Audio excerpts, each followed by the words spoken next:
ASMR. Sorry for the gap in content. I had move-in for my school this week. I'm going back to college, and so as you can see, I don't have an ideal setup figured out. I am currently in the backseat of my girlfriend's car, so I'll be sorting this out shortly. But for now, I'm going to do a live reaction video to the Week 3 of the NFL. I didn't see very much of what was happening because I was swamped with move-in, so I will live react to what happened this week. Let's dive right into it. So starting off with Thursday night, we had the New York Giants visiting the San Francisco 49ers. So you have the 49ers getting 441 total yards compared to the Giants 150. So these guys really struggled without Saquon in their first game. Only 29 rushing yards to SF's 141, whereas you have 121 passing yards from Daniel Jones to the 300 of Brock Purdy. So very bad game from the Giants. I can also see 6 punts, 2 sacks allowed, and an interception. So overall, not that many turnovers, not that many sacks, just inefficiency, inability to execute.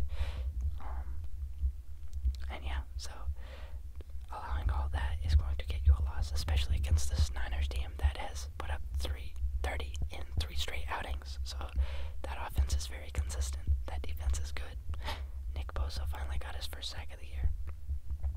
The Niners look good, and the Giants are very iffy. Very, very iffy. Next up, you have the Atlanta Falcons visiting the Detroit Lions and losing 6-20. Now, in this game, it seems I see that Desmond Ridder threw for 201. Bijan had 10 carries for 33 yards, which is not all that efficient compared to his other games. And on the opposite side of that, Goff had 243 for a touchdown and an interception.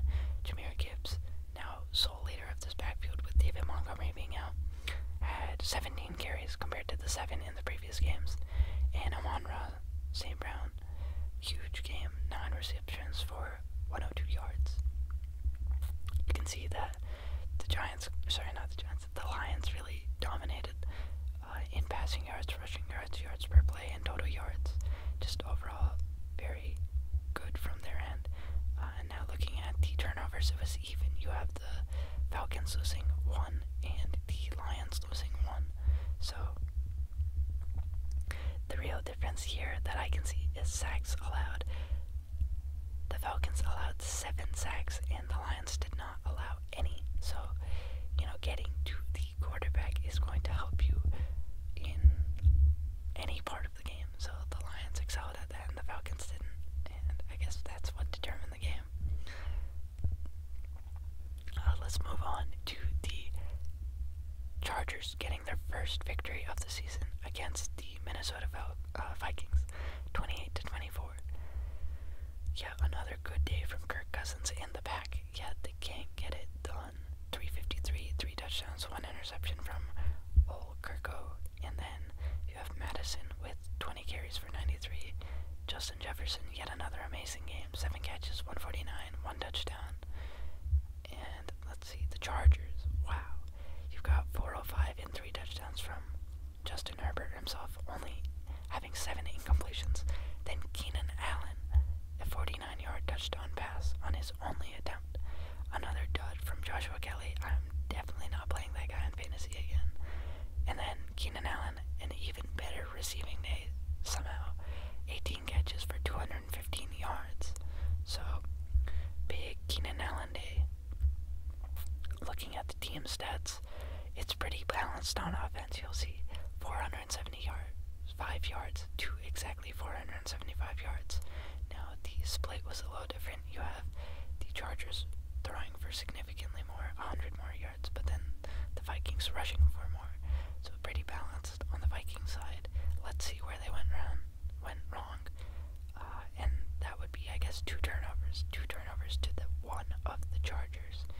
And sacks allowed. 4 sacks the Vikings allowed. So right there, offensive line and keeping it in check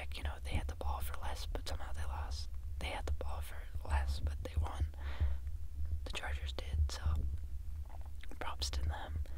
Kirk is putting up a great, meaningless run. You know, as great as he is, those stats don't mean anything if they don't start getting victories. So I hope that he is able to turn this into an MVP campaign and not a very nice resume on a very bad team. Next up, you have the Packers slimly defeating the Saints at home at 18-17. I believe Derek Carr went down in this game, so they had to bring in Jameis Winston.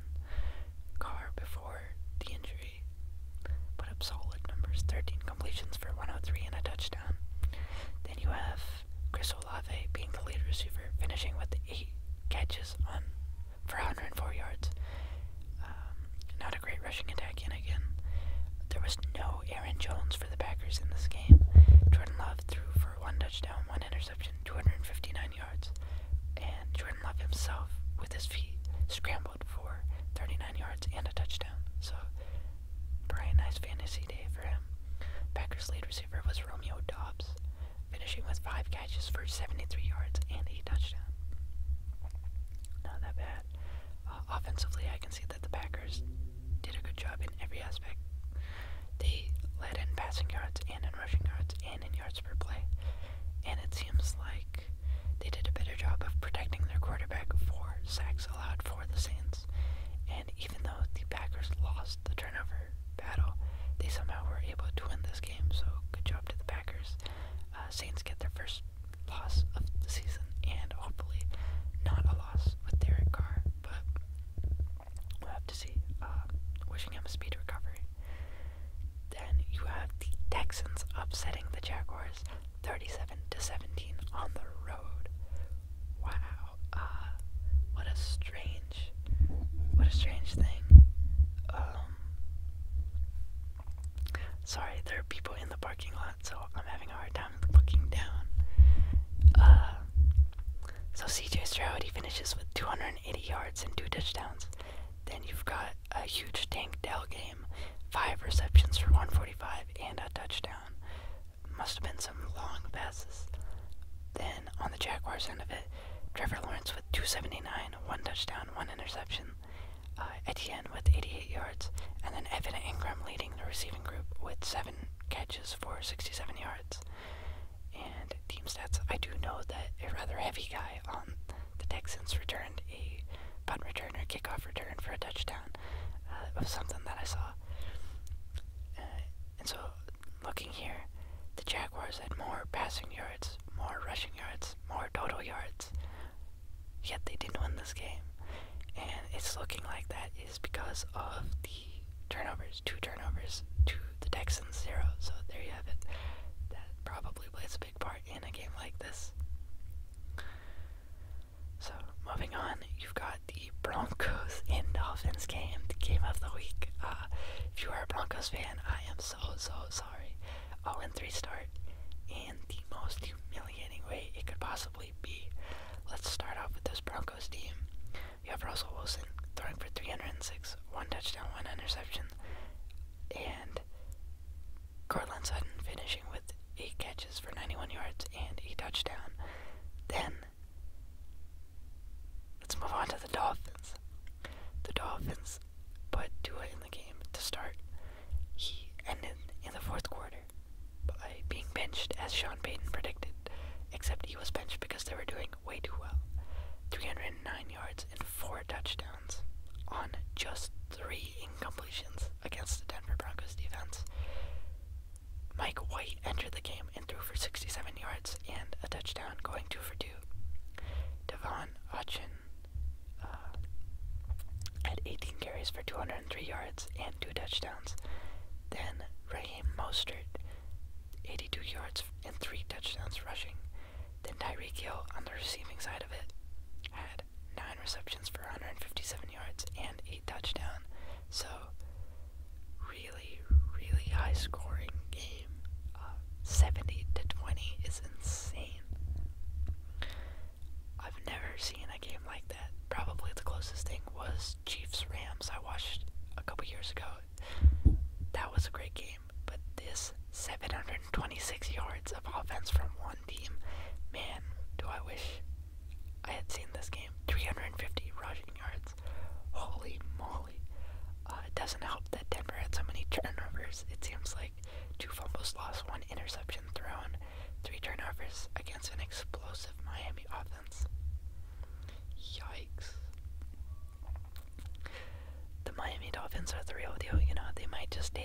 AFC East.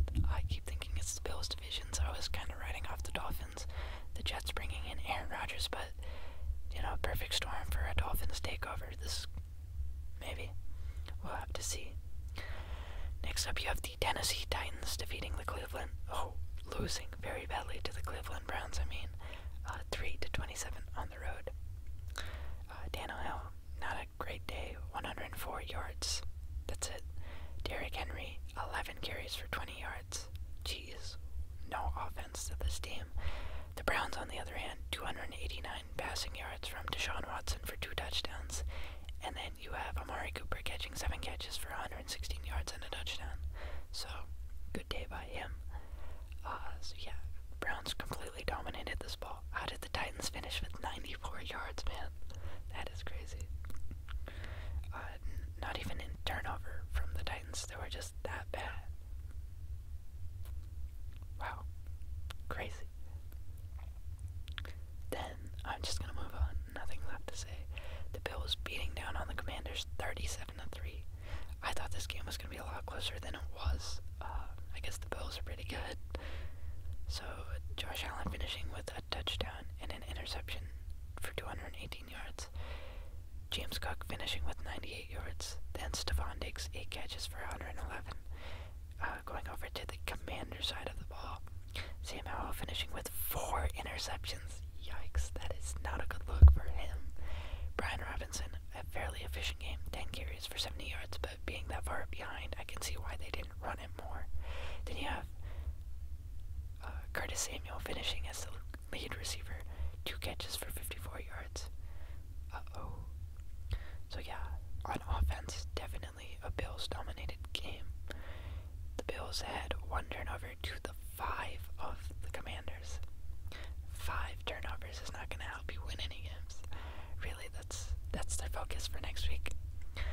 Next big upset, overtime victory for the Colts. This is a huge shocker. You have the Colts at 22 beating 19 of the Ravens. Gardner Minshew leading this Colts team, by the way. 227 yards and a touchdown. Zach Moss, 30 carries for 122. Michael Pittman Jr., 9 catches for 77 yards. And on the Ravens side, you have Lamar Jackson throwing for 202 yards, him rushing for 101 and 2 touchdowns, and Zay Flowers finishing as the top receiver with 8 catches for 48 yards. So the Ravens had more yardage. They had 10 less passing yards, but they had about 50 more rushing yards.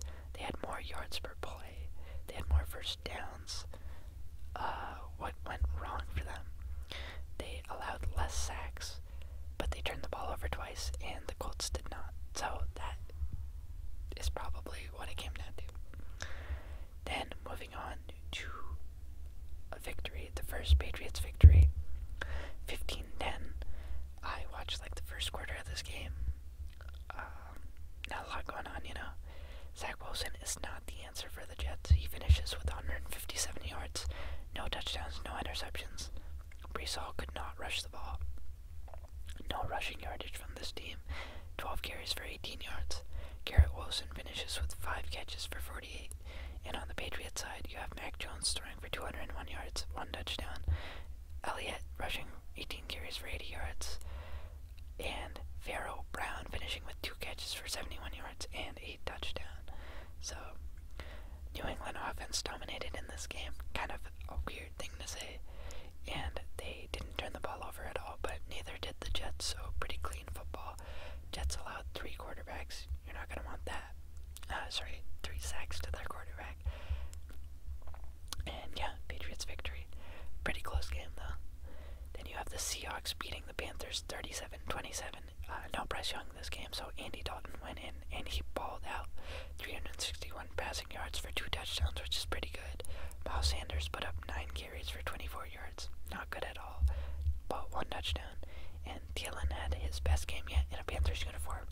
11 catches for 145 and 8 touchdowns, so very nice game from him. They did their best. Geno and the Seahawks were just too good. Geno finishing with 296, a touchdown, and an interception. Kenneth Walker finishing with 18 carries for 97 yards and 2 touchdowns. And DK Metcalf finishing with 6 catches for 112 yards. So yeah, Seahawks had more offense in total, less passing yards, but a lot more rushing by about 100 yards. And it seems like the Seahawks did lose the turnover battle, but the Panthers lost the sack battle, so it kind of evens out. Next, you have the Chiefs beating the Bears 41-10 at home. Justin Fields puts up yet another stinker, 11 passes for 99 yards, 1 touchdown, and 1 interception. A lot going on for the Bears this week. I don't know if you heard, they had like $100,000 worth of equipment stolen from their stadium, so kind of rough for them. Then DJ Moore finishes as their top receiver, 3 catches for 41 yards and a touchdown, and their top rusher is Justin Fields himself at 47 yards. The Chiefs, on the other hand, Mahomes, very weird. So Mahomes entered, he had 272 for 3 touchdowns. I guess at some point they put in Blaine Gabbert and he threw 2 picks, so that's kind of crazy. Pacheco has 15 carries for 62 yards and a touchdown, and Kelsey is their lead receiver with 7 catches for 69 yards and 1 touchdown. Chiefs, yeah, so much more offense, more than double the offense of the Bears, and even in turnover battle, but I'm sure that the Chiefs came late in the game. Now you have the Cardinals beating the Cowboys 28-16. I don't even know what to think of this. I didn't watch this game at all. I only saw the late Dak Prescott interception, and I don't know what he was reading, but Dak finishes with 249, 1 touchdown, 1 interception. Tony Pollard, 23 carries for 122. Michael Gallup, 6 catches for 92 yards. The Cardinals, Joshua Dobbs has 189 for 1 touchdown. James Conner, 14 rushes, 98 yards, 1 touchdown. And who is this? Mac Wilson. I don't even know who M. Wilson is, but he finished with 2 receptions, 86 yards. And looking at team stats, Cowboys had slightly more offense. They're better at passing, a little worse at rushing. But the Cardinals beat them in yards per play by a whole 2 points. And the Cowboys lost the turnover battle, so I can't believe the Cowboys look so dominant in those first 2 teams, and then they lose to arguably the worst team in the NFL. I guess that's the Bears now, but the Cardinals second worst, right there with them. Next, you have the Steelers, who played on Sunday night against the Raiders. Steelers winning that victory, winning that matchup 23-18. You have Kenny Pickett throwing for 235 yards and 2 touchdowns. Najee running for 65 yards, and George Pickens getting 4 catches for 75 yards. On the Raiders side of the ball, great connection between Devontae Adams and Jimmy Garoppolo. Jimmy G throwing for 324 and 2 touchdowns, but also 3 interceptions, unfortunately. Then you have Josh Jacobs rushing 17 times for 62 yards. And Devontae Adams finishing with 13 catches for 172 yards and 2 touchdowns. So great day from Adams. He seems a little bit peeved with the team. The Raiders overall had more offense. They threw the ball better. They didn't rush as well. Pretty similar in yards per play, but they allowed more sacks and they lost the turnover battle 3-0. So they gotta clean up their football. As Devontae Adams was saying, they just need to do a better job of execution. Next, you have the Eagles beating the Buccaneers 25-11. They move on to 3-0. Hurts threw for 1 touchdown and 2 interceptions, so it wasn't an easy victory for him. 277 yards. DeAndre Swift, yet another good game. 16 carries for 130 yards. Then you have A.J. Brown getting that redemption game, 9 catches for 131. On the Bucs side of the ball, Baker Mayfield throwing for 146, 1 touchdown, 1 interception. Rashad White rushing 14 times for 38 yards. Mike Evans catching 5 passes for 60 yards and a touchdown. So, Eagles, 3 times as much offense as the Bucs, basically.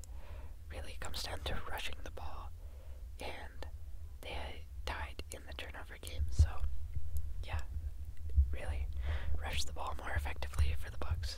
That's the game plan. And lastly, in this week, you have the LA Rams losing by 3 points to the Cincinnati Bengals, 16-19. Stafford finished with 269 yards, 1 touchdown, and 2 interceptions. Kyron Williams, his worst game this thus far. 10 carries for 38 yards. And Bukanakua, 5 catches for 72. Which is honestly a solid game, but after seeing what he did in the first 2 weeks, it's surprising to see he didn't put up more. But the Bengals did a good job of limiting him. Not a great game from Joe Burrow, 259 for no touchdowns and an interception. Joe Mixon, 19 carries, 65 yards, 1 touchdown. But Jamar Chase is back, his first showing. 12 catches for 141 yards. So, nice to see that connection has been revitalized. The Bengals won on the offensive side of the ball, and they won the turnover battle. It also seems like the Rams allowed 6 sacks, which is no good, especially when you have an older quarterback like Matthew Stafford. You want to protect him more. So there you have it. Those are the Week 3 NFL games. If you missed them, I clearly missed them, so you could see me reading off my phone through most of the video. I hope that wasn't too annoying. Really, all anyone's going to talk about this week is 2 things. The 70-20 victory from the Dolphins to the Broncos. Are the Broncos done? Has this failed? Is Sean Payton washed? Is Russell Wilson washed? And on the other side, can the Dolphins contend for a Super Bowl? Are they the lock for the AFC East? Can they keep this up? Can they stay healthy? A lot of question marks. Very exciting week. A lot of big shakeups. And number 2, the only thing I've seen really outside of the Dolphins is Travis Kelce dating Taylor Swift. Now, he shot his shot. He talked about it for a while, and it seems like it worked. So let that be a sign to you guys. If you have anyone out there, or ladies, I don't think any ladies watch this though, but yeah, if you have someone out there, don't let your dreams be dreams. Go get them like Travis Kelce. So he's our highlight of our week. Highlight of this week. Props to him for speaking that into reality. And that's all I have. So thank you for watching. If you like content like this, feel free to like, comment, and subscribe for more. I will definitely put up more videos this week.